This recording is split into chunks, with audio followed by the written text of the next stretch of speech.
there is something very interesting about the motorcycle you're looking at right now, something that I just can't seem to understand super well. It's a Kawasaki, which that's a good thing. I only own one motorcycle, and that's a Kawasaki. It's a reputable brand. The models generally look nice. They're decently priced. The parts and dealership availability is really nice. The equipment list on this particular model you're looking at is a 14-page finely typed document that I downloaded off of Kawasaki, explaining all the features and technological advancements that this motorcycle brings to the table that I'm going to walk you through today, actually. And one more important thing, this motorcycle is supercharged. Kawasaki is the only motorcycle brand that offers you supercharged motorcycles, and they even do that to a very minor number of their models. Just the H2 family, this one, the H2, and the H2R are the three bikes that are supercharged. So it's unique, it's very rare, it's well equipped, it looks nice, it's a Kawasaki. But you're looking at a brand new, yet 2023 model right now. That means this motorcycle, as of now, has been sitting in the dealership for over a year and nobody has bought it. That's what I can't understand. If this bike is so good, why is nobody buying it? And that's the question we're going to answer today. So let's go wheel to wheel and everything in between on this brand new 2023 Kawasaki Ninja H2 SX SE ABS and answer that question. Then we're going to get on it, go out there, test all this technology, and then I'm going to quantify my thoughts and give this motorcycle the Emmy score. Let's start by talking about what's powering this motorcycle. And like I said, if you're shopping around for other motorcycles, the one thing they can never claim to have in common with this particular bike is the fact that this one is supercharged and no other bike is. So what is this engine? It's a 998cc liquid-cooled inline four-cylinder supercharged engine that makes 207 horsepower and about 101 foot-pounds of torque, which are insane numbers for a motorcycle in this category. Especially, it's not even a super sport bike, it's a sport tourer motorcycle. These are fantastic numbers, and you get all that power on tap. It's a supercharged engine, meaning the moment you twist that throttle, you get all the power you need out of this engine instantaneously. No low, mid, or high RPM range that you need to be to get that amazing power this engine has. No, you get it at all times and whenever you need it. Obviously, this engine being on a $28,000 motorcycle comes with all the bells and whistles you could expect a motorcycle like that to have. It's a fly-by-wire throttle. The valves are electronically controlled. It has ride modes. It's hooked to a transmission that has quick shifter up and down. It has that IMU Bosch ECU that knows the direction of travel, so if you lean too much, it kind of makes your engine act a little less abrupt so you don't spin out the rear wheel. All those goodies that you expect a $28,000 motorcycle to essentially have. And as for the supercharger itself, it's nothing special. You see, Kawasaki's claim to fame here is not that it came up with a supercharger. A lot of cars do have supercharger out there, the cars that you don't even look at twice. The reason it became a whole big deal on a motorcycle is because Kawasaki was the only manufacturer that did the R&D necessary to make a supercharger small enough that it fits inside this little gap between the engine and the gas tank. And Kawasaki was the only one, I guess, cared to do something like this, and therefore Kawasaki is the only brand that does it. Honda, decades ago, experimented with a turbocharger system. They had a Honda turbo model that didn't sell well at all, and that's because turbos have a lag that superchargers don't have. That it was known as a turbo lag. It failed on the Honda, but it succeeded pretty well on this Kawasaki. A lot of people paid big money to have the the supercharged brothers of this motorcycle, the H2 and the H2R. They were successful motorcycles. But yeah, that's what Kawasaki came up with, and it's been working fine, and it gives this motorcycle a lot of power. And this is how the 2023 Kawasaki Ninja H2 SX SE sounds.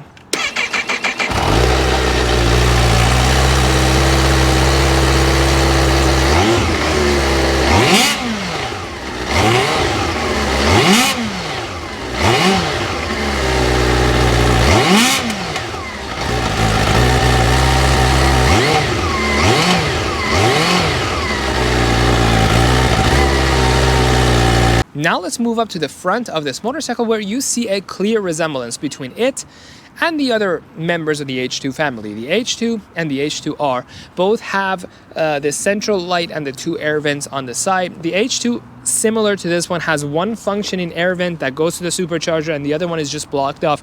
Behind it, there's a whole bunch of cables and wiring and electronics going on. Anyways, that's the situation here. You would think, like the rest of the H2 models, this whole thing is the headlight. It isn't. Only about like 40% of this whole assembly is the light. The rest is this blank here that is your radar assist. That's where it senses the distance between you and the vehicles in front of you for the adaptive cruise control. And yes, it does have adaptive cruise control. You set the cruise control and then it keeps your distance with the car in the front or even the motorcycle. I've heard that even smaller, narrower objects like another motorcycle in front of you could still be registered by this, and you would keep your distance between you and that other vehicle. Moving up from this light, you get to the Kawasaki River emblem. This is a logo. Recently, Kawasaki started using it on more models for some reason, but 5-6 years ago, this logo was only reserved for the Supercharged motorcycles from Kawasaki. And the reason, as I said, the impeller of the Supercharger was designed by the aeronautics section of Kawasaki, which was not the motorcycling branch of Kawasaki, because Kawasaki is a conglomerate. They have multiple parts. They design parts, electronics, and motorcycles. The Supercharger was designed by an entity within Kawasaki that was not the motorcycling branch, and therefore this motorcycle became a collaborative project between a couple of different Kawasaki entities working together to make this motorcycle. And therefore, to respect and appreciate the work of everybody involved, Kawasaki, instead of putting the motorcycle logo, put the entire Kawasaki conglomerate logo, which is this river emblem. Moving up from this Kawasaki river logo, you get to this camera up here, which is a photo sensing camera. It throws on your high beams just like a car. Modern cars usually do that. Now motorcycles do it apparently too. If you're traveling over 20 kilometers per hour, so about 12-15 miles per hour, what happens is, if your high beams are on, but there is a car approaching, the motorcycle turns off your high beam to not blind the incoming traffic. Once that traffic is gone and the area is dark again, the high beam comes back up thanks to that camera. Of course, that camera also manages the color intensity of your TFT screen. So if it's at night, it blacks it out. If it's during daytime, it brightens the TFT up so you can see it better. Oh, by the way, did I mention this motorcycle has a huge 6.5-inch TFT screen? Let's go take a look at that. Now let's move up here to the dashboard and take a look at a couple of things here that are interesting. This is, after all, the majority of the time you're going to be spending looking at and feeling and touching buttons. Everywhere else on this motorcycle you won't really have to interact with unless you're stopped or you walk away to look at or whatnot. This is where you're going to see the most. So let's start with this side. You're going to see your cruise control buttons and the mode changing button. As I said, the cruise control is adaptive, so it keeps your distance with the car or the motorcycle in front. And the modes are road, race, and rain. On this motorcycle, you have the electronic Showa suspensions. The damping is electronic. The preload, you can choose that on the TFT screen, which I'll show you in a second. Now, instead of a keyhole over there, you have what's called a key pass, which is Kawasaki's acronym for a keyless entry and go, essentially. Once you get close to the motorcycle senses that you're nearby, and when you push this button down, you activate the auxiliary battery, and then if you switch this upright, it essentially now is ready for you to hold down the button and turn the motorcycle on. If you don't have the key on you, you wouldn't be able to do that. In fact, speaking of that, if you don't have your key on you, what you would do, I have no idea, because I know that the Ducati Diavolo that has this whole keyless system, if you forget the key, at least there is a password you can enter, like your phone. You can put a 4-digit password on your motorcycle and you can start up the bike without the key if you know the password. On this motorcycle, I don't know what you would do if you forget the key. I guess you're out of luck. You can't start this motorcycle at all. And if you push this button that's right here on the handlebar, you will go into Kawasaki's menu. On the right, you'll see Kawasaki Spin. That's for smartphone connectivity. You can connect your phone, see GPS, play music, whatever you want to do. And you can pretty much adjust everything on this motorcycle through this menu. You can go to vehicle settings, adjust the gear shift lamp, that tells you when to shift your gear. You can adjust Kawasaki quick shifter, Kawasaki's engine brake control, all those goodies from here. One thing I forgot to mention is the forward collision warning. When I turn off and then on again this TFT screen, you're going to see a row of red lights at the very top. That's the collision warning. So that same radar sensor that's up front for your adaptive cruise control senses if you're getting too close, too fast to an object, and then applies the brakes for you. Here are the lights. If I turn this on, you're going to see them, the red lights at the very top. There you go. Those were the collision warning lights. Let's come up here real quick and talk about the mirrors, because they do have an interesting feature in them. And I'm not talking about the folding mechanism. Obviously, a lot of motorcycles do that if you've been around them. They fold and unfold for like easy storage of the motorcycle. And I'm also not talking about the turn signal that's integrated. Again, a lot of Kawasaki's have turn signals integrated into the mirror. There are lights down here that look like they would have been turn signals. They're not. I'll explain what they are in a second. But if you unfold the mirror, you're going to notice this warning triangle that's not lit currently, and that's your blind spot monitoring assist. Cars have it, no motorcycles, I have never seen a motorcycle have that, but this motorcycle has it. On the rear fender, under the tail lights, there is the same radar blank plate as the one in front, and that one's job is to look sideways for any traffic, motorcycles, cars, whatever is on your way. And so this light comes on to let you not to merge into the lanes next to you because you might hit someone. So that's a cool feature, and this motorcycle has it. Now let's come to the side of the motorcycle and talk about what you notice first thing. On this side and on the other side fairing, you're going to notice these huge lights. These are not your turn signals, because your turn signals are on the back of each mirror. These ones are your turn lights. So when you take a turn, just like how cars used to have those turn lights in the bumper, I don't see them often anymore, but now motorcycles have joined the party. When you take a turn, corresponding to your turn, these lights shine massive, intense amount of light to light up where you're turning. If there are obstacles or if there's anything on the road you should avoid, they would show you easily. I haven't seen them in action yet because we haven't gone on a ride yet, and they don't work when the bike is standing still. Maybe they become activated above a certain speed. We'll see that on a ride if we can like see our reflection in the back of a car or something with these lights coming on. But anyways, that's what these lights are for. Down from this light, you're going to notice the Brembo calipers. The other base model of this motorcycle, the H2SX, does not have Brembo calipers. I believe they have Nissin calipers. So the Brembo calipers and the Showa electronic shocks are the two biggest differences between the SXSE and the basic SX version. By the way, in 2025, they no longer have these subdivisions of H2 SX SE versus just the SX. They just make one kind of H2, and it has all these goodies in it. So that's what they have changed between 2023 and the 2025. And with all of that out of the way, I think you and I are ready to take this motorcycle out on the road and give it a try. But before we do that, a huge shout out to Bellevue Motorsports for making this happen, for giving us this $28,000 motorcycle so we can go test ride it in this kind of rainy, crappy weather.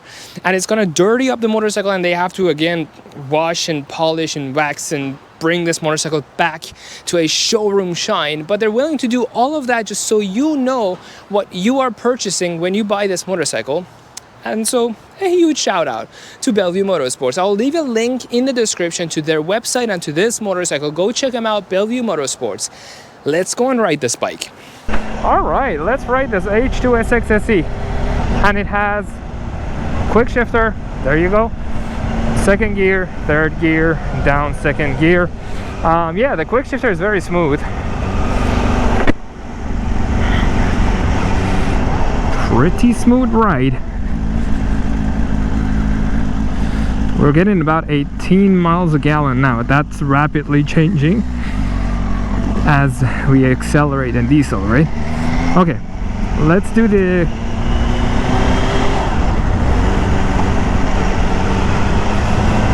quick shifter real quick. I mean the cruise control. There's cruise control. Let's actually turn on the street and then activate the cruise control. See what's up.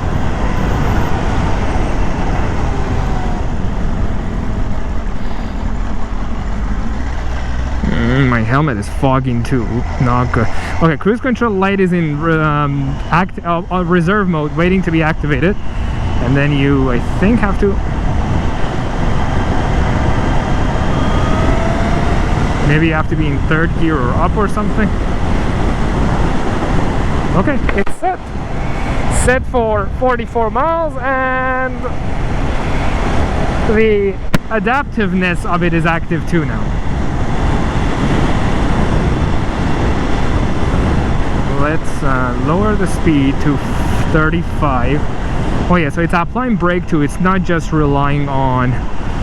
Okay, so now let's see if it stops now that it's sensing that car. It didn't really, and I was not comfortable letting it go too close. At least the cruise control works well.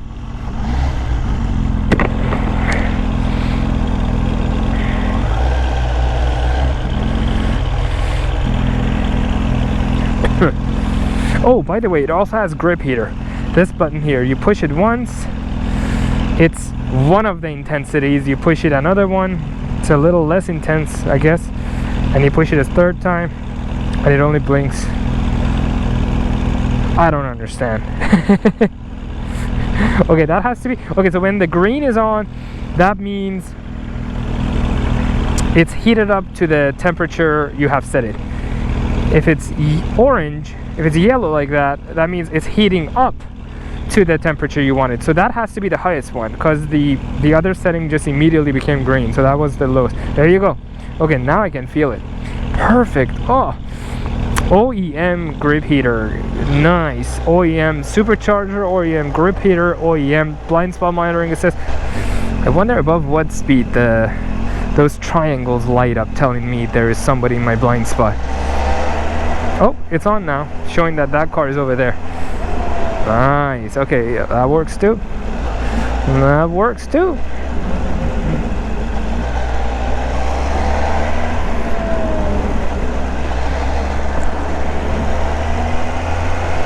Now, I have speculations why this motorcycle is not selling well, because, you know, it's a hard motorcycle to come by.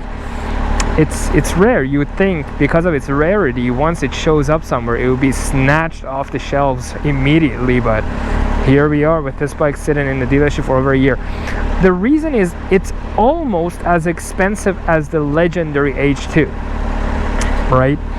And if somebody wants to spend that kind of money, they usually want that status.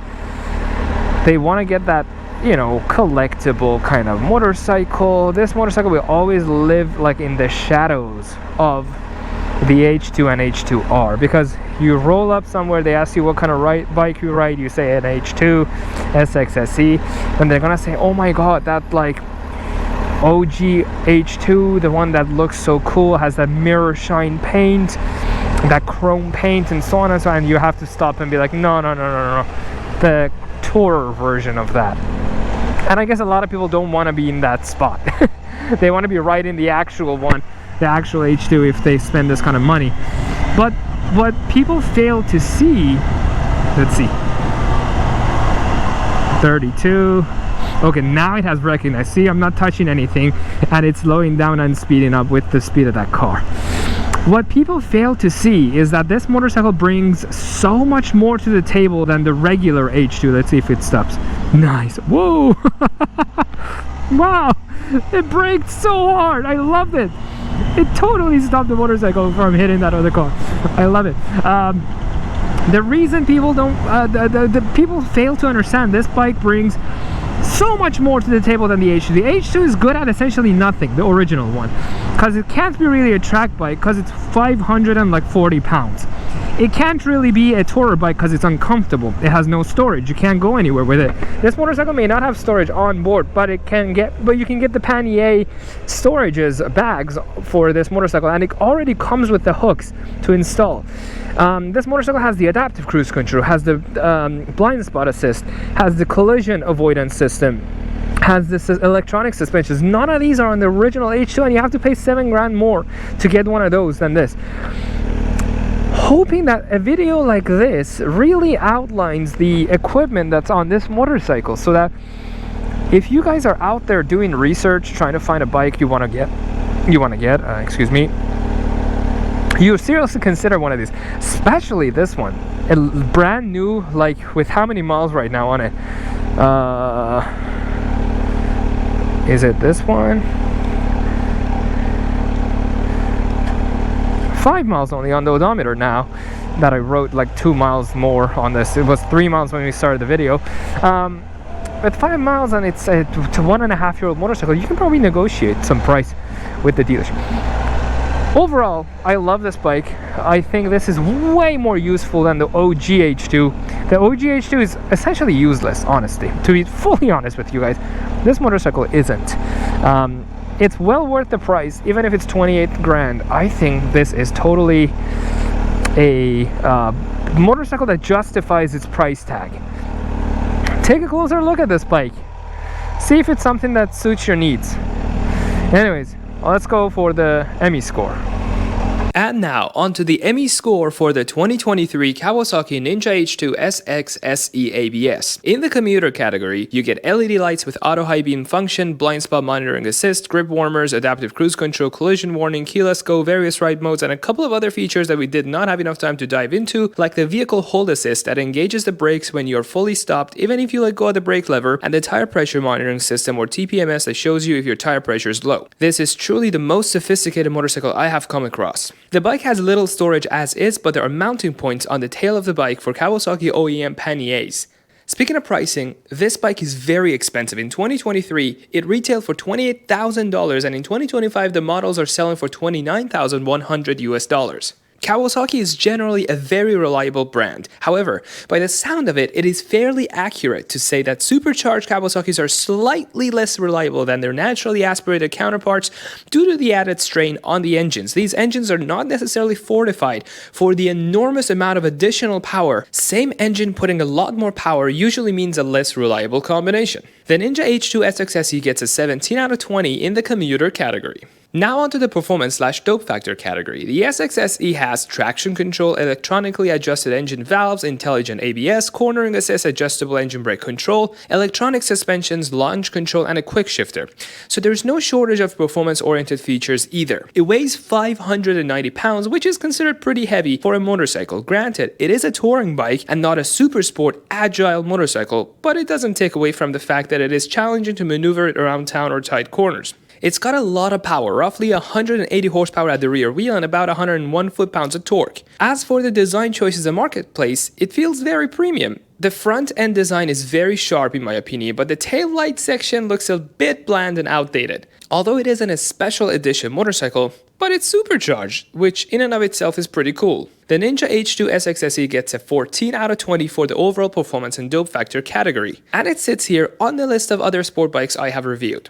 Following the release of the original Ninja H2, Kawasaki learned a harsh truth. Making a supercharged motorcycle lightweight is virtually impossible. Rather than continue to fight physics in the supersport segment, where every ounce matters, Kawasaki pivoted to a category where weight is far less critical to the rider's experience: touring. And that's when the Ninja H2 SX SE was born. A bike where the supercharged engine truly finds its purpose. It's designed to carry you, your passenger, your luggage, and an impressive list of electronics with you up the mountain. And when the curves come calling, it's more than capable of carving canyons with precision and ease with over 200 horsepower and 100 foot-pounds of torque. So why is it not selling like hotcakes? Well, could it be the price point? Is it too expensive? Is it too technologically advanced? Do people not like supercharged engines? Is it too heavy? I don't know. If you do, let us know in the comments section.